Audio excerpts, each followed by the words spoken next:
ನಮಸ್ಕಾರ ಸ್ನೇಹಿತರೆ, ನಮ್ಮ ನಂಬಿಕೆಗೆ ಸ್ವಾಗತ ಸುಸ್ವಾಗತ. ಸ್ನೇಹಿತರೆ, ಸನಾತನಿಗರಿಗೆ ಗೀತೆ ಮತ್ತು ವೇದಗಳು ಪರಮ ಪವಿತ್ರ ಅನ್ನೋದು ಪ್ರತಿಯೊಬ್ಬರಿಗೂ ತಿಳಿದಿರುವಂಥದ್ದು. ಕುರುಕ್ಷೇತ್ರ ಯುದ್ಧ ಭೂಮಿಯಲ್ಲಿ ಶ್ರೀಕೃಷ್ಣ ಪರಮಾತ್ಮನೇ ಅರ್ಜುನನಿಗೆ ಉಪದೇಶಿಸಿದ ಪರಮ ಪವಿತ್ರವಾದ ಗ್ರಂಥವೇ ಭಗವದ್ಗೀತಾ. ಒಬ್ಬ ಮನುಷ್ಯನಾದವನು ಹೇಗೆ ಬದುಕಬೇಕು ಅನ್ನೋದನ್ನ ಸುವಿವರವಾಗಿ ಆ ಭಗವಂತ ಮನುಕುಲಕ್ಕೆ ನೀಡಿದ್ದಾನೆ. ಗೀತೆಯನ್ನ ಉಪದೇಶಿಸುವಾಗ ಶ್ರೀಕೃಷ್ಣ ತನ್ನ ವಿರಾಟ ರೂಪವನ್ನ ಪ್ರದರ್ಶಿಸಿದ ಎನ್ನುತ್ತೆ ಧರ್ಮಗ್ರಂಥ. ಆದರೆ ಮದ್ಭಾಗವತ ಮತ್ತು ಮಹಾಭಾರತದ ಅಧ್ಯಾಯಗಳಲ್ಲೇ ಉಲ್ಲೇಖಿಸಿರುವಂತೆ ಆ ವಿರಾಟ ರೂಪ ಶ್ರೀಹರಿಯದ್ದಲ್ಲ ಎಂದು ಸ್ಪಷ್ಟವಾಗಿ ಉಲ್ಲೇಖಿಸಲಾಗಿದೆ. ಇವತ್ತಿನ ಎಪಿಸೋಡ್ನಲ್ಲಿ ನಿಜಕ್ಕೂ ಆ ಭಗವಂತನ ದಿವ್ಯ ರೂಪದ ಹಿಂದಿದ್ದ ಆ ಮಹಾನ್ ಶಕ್ತಿ ಯಾವುದು ಅನ್ನೋದನ್ನ ಕೂಲಂಕುಷವಾಗಿ ತಿಳಿದುಕೊಳ್ಳೋಣ. ನಮ್ಮ ಗ್ರಂಥಗಳಲ್ಲಿ ಬರುವ ಉಲ್ಲೇಖಗಳು, ದಾಖಲೆಗಳು ಈ ಪುರಾವೆ ಬಗ್ಗೆ ಏನ್ ಹೇಳುತ್ತವೆ ಅನ್ನೋದನ್ನ ತಿಳಿದುಕೊಳ್ತಾ ಹೋಗೋಣ. ಅದಕ್ಕೂ ಮುನ್ನ ನಮ್ಮ ನಂಬಿಕೆಗೆ ನಿಮ್ಮ ಬೆಂಬಲವಿರಲಿ.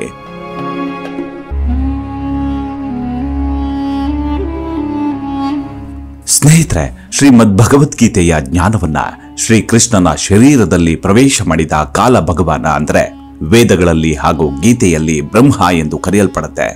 ಹಾಗಾಗಿ ಕಾಲನೇ ಅರ್ಜುನನಿಗೆ ಕುರುಕ್ಷೇತ್ರ ಯುದ್ಧದಲ್ಲಿ ಗೀತೆಯಾಗಿ ಉಪದೇಶಿಸಿದ್ದು.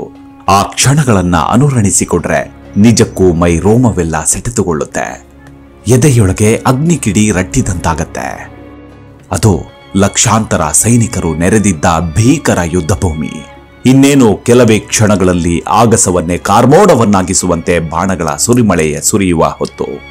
ಯಾವಾಗ ಕೌರವ ಮತ್ತು ಪಾಂಡವರು ತಮ್ಮ ಸಂಪತ್ತು ರಾಜ್ಯದ ಮೇಲೆ ತಮ್ಮ ತಮ್ಮ ಹಕ್ಕನ್ನ ಚಲಾಯಿಸಿ ಯುದ್ಧವನ್ನ ಮಾಡಲು ಸಿದ್ಧರಾದ್ರೋ, ಆಗ ಇಬ್ಬರ ಸೈನ್ಯವು ಎದುರು ಬದುರಾಗಿ ಕುರುಕ್ಷೇತ್ರದ ಮೈದಾನದಲ್ಲಿ ನಿಂತಿತ್ತು.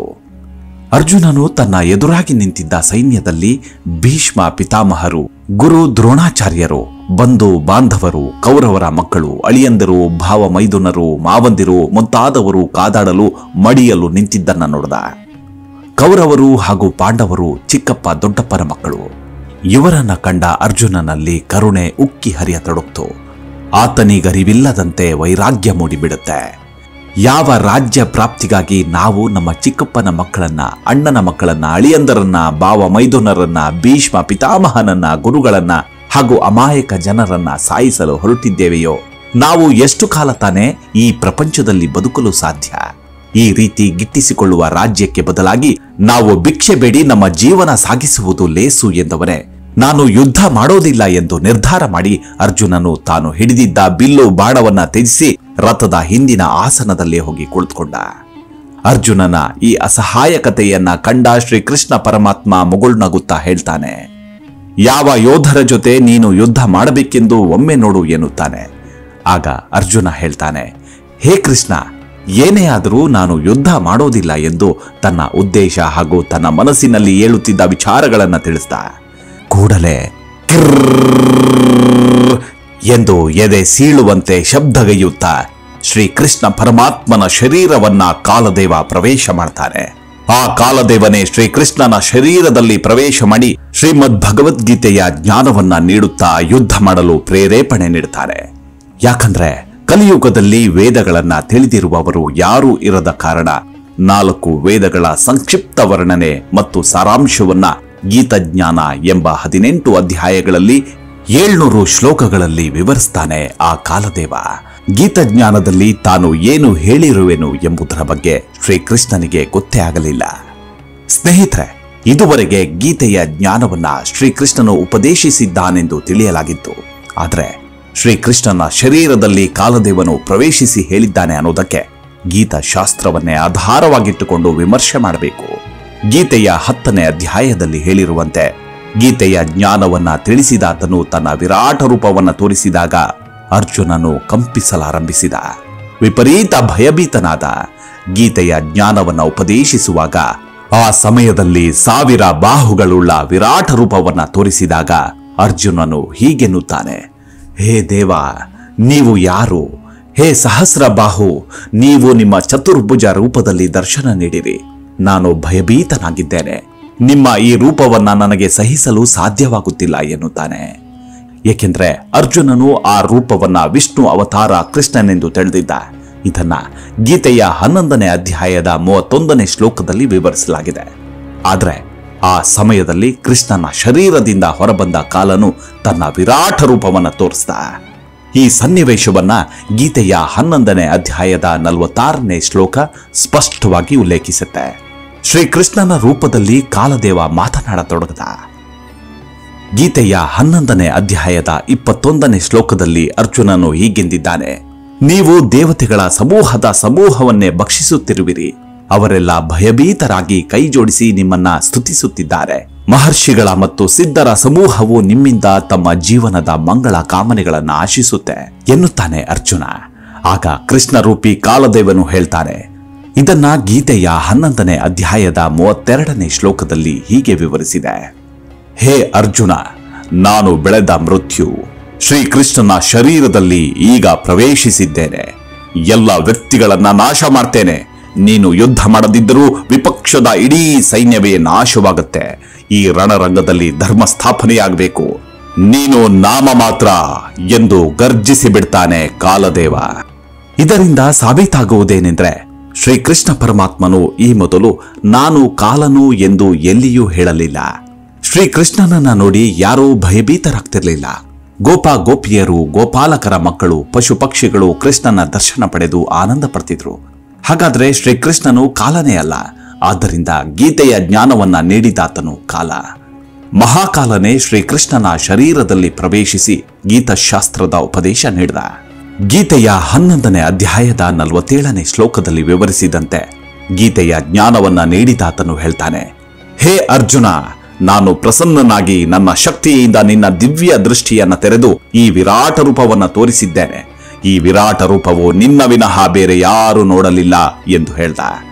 ಈ ಬಗ್ಗೆ ಮಹಾಭಾರತ ಗ್ರಂಥದಲ್ಲಿ ಸ್ಪಷ್ಟತೆಯನ್ನ ನೋಡೋದಾದ್ರೆ ಒಂದು ಸಂದರ್ಭ ಬರುತ್ತೆ. ಶ್ರೀಕೃಷ್ಣನು ಕೌರವರ ಸಭೆಯಲ್ಲಿ ಹಾಜರಾಗಿದ್ದಾಗ ಅವರಿಗೆ ಹೇಳ್ತಾನೆ: ಪಾಂಡವರು ಹಾಗೂ ಕೌರವರು ಪರಸ್ಪರ ಮಾತುಕತೆಯ ಮೂಲಕ ನಿಮ್ಮ ನಿಮ್ಮ ರಾಜ್ಯವನ್ನ ಭಾಗ ಮಾಡಿಕೊಳ್ಳಿ. ಯುದ್ಧವು ಶೋಭೆ ತರುವಂತದ್ದಲ್ಲ ಎನ್ನುತ್ತಾನೆ. ಆಗ ಪಾಂಡವರು ಹೇಳ್ತಾರೆ: ನಮಗೆ 5 ಹಳ್ಳಿಗಳನ್ನ ಕೊಡಿ, ಅದರಲ್ಲೇ ನಾವು ತೃಪ್ತಿ ಪಟ್ಟುಕೊಳ್ಳುತ್ತೇವೆ ಎನ್ನುತ್ತಾರೆ. ಆಗ ದುರ್ಯೋಧನನು ಈ ಬೇಡಿಕೆಯನ್ನ ತಿರಸ್ಕರಿಸಿ ಪಾಂಡವರಿಗೆ ಒಂದು ಸೂಜಿಯ ಮೊನೆಯಷ್ಟು ರಾಜ್ಯವನ್ನ ಕೊಡೋದಿಲ್ಲ, ಯುದ್ಧ ಮಾಡಿ ಪಡೆದುಕೊಳ್ಳಬಹುದು ಎಂದು ಹೇಳ್ತಾನೆ. ಈ ಮಾತಿನಿಂದ ಕೃಷ್ಣನ ಕೋಪ ಕನಲಿ ಬಿಡುತ್ತೆ. ದುರ್ಯೋಧನನಿಗೆ ಹೀಗೆನ್ನುತ್ತಾನೆ: ನೀನು ಈ ಭೂಮಿಯನ್ನ ನಾಶ ಮಾಡಲೆಂದೇ ಹುಟ್ಟಿದ್ದೀಯ, ಕುಲವನ್ನ ಹಾಳು ಮಾಡ್ತಿರುವೆ. ಭಲೆ ಮನುಷ್ಯ, ಎಲ್ಲಿಯ ಅರ್ಧ ರಾಜ್ಯ, ಎಲ್ಲಿಯ 5 ಹಳ್ಳಿಗಳು, ನಾಚಿಕೆಯಾಗಬೇಕು ಎಂದು ಹೇಳ್ತಾನೆ ಶ್ರೀಕೃಷ್ಣ ಪರಮಾತ್ಮ. ಈ ಮಾತುಗಳನ್ನ ಕೇಳಿದ ದುರ್ಯೋಧನನು ಕೆಂಡಮಂಡಲನಾದ. ಅವಮಾನ ಸಹಿಸದೆ ಕೂಡಲೇ ಮೇಲೆದ್ದು ಈ ಕೃಷ್ಣ ಯಾದವನನ್ನ ಬಂಧಿಸಿ ಎಂದು ಸಭೆಯಲ್ಲಿ ಹಾಜರಿದ್ದ ತನ್ನ ಸಹೋದರರಿಗೆ ಹಾಗೂ ಮಂತ್ರಿಗಳಿಗೆ ಆದೇಶಿಸ್ತಾನೆ. ಅದೇ ವೇಳೆ ಶ್ರೀಕೃಷ್ಣನು ತನ್ನ ವಿರಾಟ ರೂಪವನ್ನ ತೋರಿಸ್ತಾನೆ. ಸಭೆಯಲ್ಲಿ ಹಾಜರಿದ್ದ ಎಲ್ಲ ಸಭಾ ಸದಸ್ಯರು ಆ ವಿರಾಟ ರೂಪವನ್ನ ನೋಡಿ ಭಯಭೀತರಾಗಿ ಕುರ್ಚಿಗಳ ಕೆಳಗೆ ಅವಿತುಕೊಳ್ತಾರೆ. ಕೆಲವರು ಕಣ್ಣುಗಳನ್ನ ಮುಚ್ಚಿಕೊಂಡು ಕೆಳಗೆ ಬಿದ್ದು ಬಿಡ್ತಾರೆ. ಆದರೆ ಶ್ರೀಕೃಷ್ಣ ಪರಮಾತ್ಮ ತನ್ನ ವಿರಾಟ ರೂಪವನ್ನ ಸಮಾಪ್ತಿಗೊಳಿಸಿ ಸಭೆ ತೊರೆದು ಹೊರಟು ಹೋದ. ಈಗ ಇದೇ ಸಂದರ್ಭವನ್ನ ಗೀತೆಯ 11ನೇ ಅಧ್ಯಾಯದ 47ನೇ ಶ್ಲೋಕದಲ್ಲಿ ಗೀತೆ ಉಪದೇಶಿಸಿದ ಕಾಲನು ಹೀಗೆನ್ನುತ್ತಾನೆ: ಅರ್ಜುನ, ನನ್ನ ವಿರಾಟ ರೂಪವನ್ನ ನಿನ್ನ ವಿನಃ ಈ ಮೊದಲು ಬೇರಾರು ನೋಡಲಿಲ್ಲ ಎನ್ನುತ್ತಾನೆ. ಆದರೆ ಕೃಷ್ಣನ ವಿರಾಟ ರೂಪವನ್ನ ಈ ಮೊದಲೇ ಕೌರವರು ಹಾಗೂ ಉಳಿದೆಲ್ಲ ಸಭಾಸದರು ನೋಡಿದ್ರು. ಕೃಷ್ಣನೇ ಗೀತೆಯ ಜ್ಞಾನವನ್ನ ಬೋಧಿಸಿದ್ರೆ ಅವನು ಹೀಗೆ ಹೇಳುತ್ತಿರಲಿಲ್ಲ. ಇದರಿಂದ ಗೀತೆಯ ಜ್ಞಾನವನ್ನ ಶ್ರೀಕೃಷ್ಣನು ಉಪದೇಶಿಸಲಿಲ್ಲ, ಬದಲಾಗಿ ಅವನ ಶರೀರ ಪ್ರವೇಶಿಸಿದ ಕಾಲನು ಹೇಳಿದ್ದಾರೆ ಎಂದು ಸ್ಪಷ್ಟವಾಗುತ್ತೆ. ಶ್ರೀ ವಿಷ್ಣು ಪುರಾಣದಲ್ಲಿ ಉಲ್ಲೇಖವಾದಂತೆ ಒಮ್ಮೆ ದೇವತೆಗಳು ಹಾಗೂ ರಾಕ್ಷಸರಲ್ಲಿ ಯುದ್ಧವಾಗತ್ತೆ. ದೇವತೆಗಳು ಪರಾಜಿತರಾಗಿ ಸಮುದ್ರ ತೀರದಲ್ಲಿ ಅವಿತಿಟ್ಟುಕೊಂಡ್ರು. ಆಗ ದೇವತೆಗಳು ಭಗವಂತನನ್ನ ಪ್ರಾರ್ಥಿಸಲಾರಂಭಿಸಿದ್ರು. ಕಾಲನು ತನ್ನ ವಾಸ್ತವಿಕ ರೂಪದಲ್ಲಿ ಯಾರಿಗೂ ಎಂದಿಗೂ ದರ್ಶನ ನೀಡೋದಿಲ್ಲ. ತನ್ನ ಯೋಗ ಮಾಯೆಯಿಂದ ಅವಿತಿಟ್ಟುಕೊಂಡಿರ್ತೇನೆ ಎಂದು ಪ್ರತಿಜ್ಞೆ ಮಾಡಿದ್ದ. ಇದನ್ನೇ ಗೀತೆಯ 7ನೇ ಅಧ್ಯಾಯದ 24-25ನೇ ಶ್ಲೋಕ ಹೇಳುತ್ತೆ. ಆದ್ದರಿಂದ ಈ ಕಾಲನು ಅಂದ್ರೆ ಕ್ಷರಪುರುಷನು ಕೆಲವರಿಗೆ ವಿಷ್ಣುವಿನ ರೂಪದಲ್ಲಿ ದರ್ಶನ ನೀಡಿದ್ರೆ, ಇನ್ನು ಕೆಲವರಿಗೆ ಶಂಕರನ ರೂಪದಲ್ಲಿ, ಇನ್ನು ಕೆಲವರಿಗೆ ಬ್ರಹ್ಮನ ರೂಪದಲ್ಲಿ ದರ್ಶನ ನೀಡ್ತಾನೆ.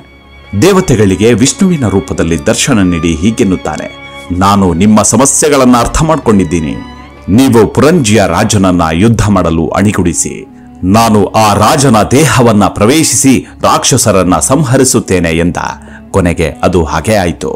ಶ್ರೀ ವಿಷ್ಣು ಪುರಾಣದ 242ನೇ ಪುಟದಲ್ಲಿ ಆ ಆಧಾರವಿದೆ. ಒಮ್ಮೆ ನಾಗವಂಶಿಗಳು ಹಾಗೂ ಗಂಧರ್ವರ ನಡುವೆ ಯುದ್ಧವಾಯಿತು. ಗಂಧರ್ವರು ನಾಗಗಳ ಬಹುಮೂಲ್ಯವಾದ ವಜ್ರ, ವೈಡೂರ್ಯ ಹಾಗೂ ಖಜಾನೆಯನ್ನೇ ಲೂಟಿ ಮಾಡಿದ್ರು.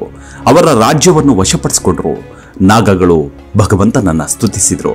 ಆಗ ಇದೇ ಕಾಲನು ವಿಷ್ಣುವಿನ ರೂಪ ಧರಿಸಿ ಪ್ರತ್ಯಕ್ಷನಾಗಿ ಹೇಳ್ದ, ಪುರುಕುತ್ಸ ರಾಜನನ್ನ ಗಂಧರ್ವರ ಜೊತೆ ಯುದ್ಧ ಮಾಡಲು ಸಿದ್ಧತೆಗೊಳಿಸಿ. ನಾನು ಪುರುಕುತ್ಸನ ಶರೀರದಲ್ಲಿ ಪ್ರವೇಶಿಸಿ ದುಷ್ಟ ಗಂಧರ್ವರನ್ನ ನಾಶ ಮಾಡ್ತೇನೆ ಎಂದು. ಅದು ಕೂಡ ಹಾಗೆ ಆಯಿತು.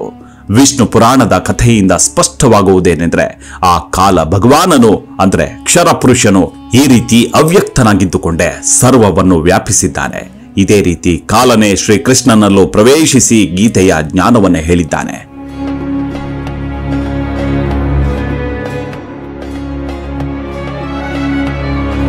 ಮಹಾಭಾರತ ಗ್ರಂಥದ ಭಾಗ 2ರಲ್ಲಿ ಉಲ್ಲೇಖಿಸಿರುವಂತೆ, ಮಹಾಭಾರತ ಯುದ್ಧದ ನಂತರ ರಾಜ ಯುಧಿಷ್ಠಿರನನ್ನ ಸಿಂಹಾಸನದ ಮೇಲೆ ಕುಳ್ಳಿರಿಸಿದ ನಂತರ ಶ್ರೀಕೃಷ್ಣನು ದ್ವಾರಕೆಗೆ ತೆರಳಲು ಸಿದ್ಧನಾದ ಎಂದು ಬರೆದಿದೆ.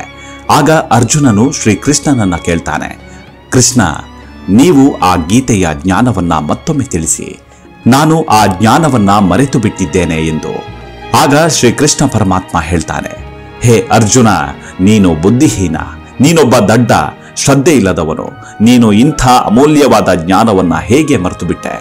ಆ ಸಮಯದಲ್ಲಿ ನಾನು ಯೋಗದಿಂದ ಗೀತೆಯ ಜ್ಞಾನವನ್ನ ನಿನಗೆ ತಿಳಿಸಿದ್ದೆ. ಈಗ ನಾನು ಅದನ್ನ ಹೇಳಲು ಸಾಧ್ಯವಿಲ್ಲ ಎಂದು ಹೇಳ್ದ. ಆದ್ದರಿಂದ ಕಾಲನು ಕೃಷ್ಣನಲ್ಲಿ ಪ್ರವೇಶಿಸಿ ಗೀತೆಯ ಜ್ಞಾನವನ್ನ ಹೇಳಿದ್ದಾನೆ ಎನ್ನುವುದು ಸಾಬೀತಾಗತ್ತೆ. ಮೇಲಿನ ಆಧಾರದಿಂದ ಗೀತೆಯ ಜ್ಞಾನವನ್ನ ಶ್ರೀಕೃಷ್ಣನು ಹೇಳಲಿಲ್ಲ ಎಂದು ಸ್ಪಷ್ಟವಾಗುತ್ತೆ. ಹಾಗಾಗಿ ಗೀತೋಪದೇಶ ಮಾಡಿದ್ದು ಸರ್ವವ್ಯಾಪಿ ಬ್ರಹ್ಮನ್ ಮಹಾಕಾಲನೇ ಎಂಬುದು ನಿದರ್ಶನ. ಹಾಗಾದ್ರೆ ಈ ಕಾಲ ಎಂದ್ರೆ ಯಾರು ಎಂಬುದು ಸನಾತನ ಧರ್ಮದಲ್ಲಿ ನಾನಾ ಬಗೆಯಾಗಿ ಚಿತ್ರಿಸಲಾಗಿದೆ. ಬ್ರಹ್ಮಕುಮಾರಿ ಪಂಥದವರು ಇದೇ ಕಾಲ ಬ್ರಹ್ಮನನ್ನ ನಿರಾಕಾರ ಶಿವ ಎಂದು ಕರೀತಾರೆ. ಶಿವನು ಯಾರೋ ವೃದ್ಧನ ಶರೀರದಲ್ಲಿ ಪ್ರವೇಶಿಸಿ ಗೀತೆಯ ಜ್ಞಾನವನ್ನ ತಿಳಿಸಿದ್ದಾನೆ ಎಂದು ನಂಬುತ್ತಾರೆ. ಮಹಾಭಾರತ ಯುದ್ಧ ನಡೆದ ಅದೆಷ್ಟೋ ವರ್ಷಗಳ ಬಳಿಕ ವೇದವ್ಯಾಸ ಋಷಿಗಳು ಈ ಅಮೃತ ಜ್ಞಾನವನ್ನ ಸಂಸ್ಕೃತ ಭಾಷೆಯಲ್ಲಿ ಹಾಗೂ ದೇವನಾಗರಿ ಲಿಪಿಯಲ್ಲಿ ಬರೆದರು. ನಂತರ ಅನುವಾದಕರು ತಮ್ಮ ಬುದ್ಧಿಗೆ ಅನುಗುಣವಾಗಿ ಈ ಪವಿತ್ರ ಗ್ರಂಥವನ್ನ ನಾನಾ ಭಾಷೆಗಳಿಗೆ ಅನುವಾದಿಸಿದ್ದಾರೆ.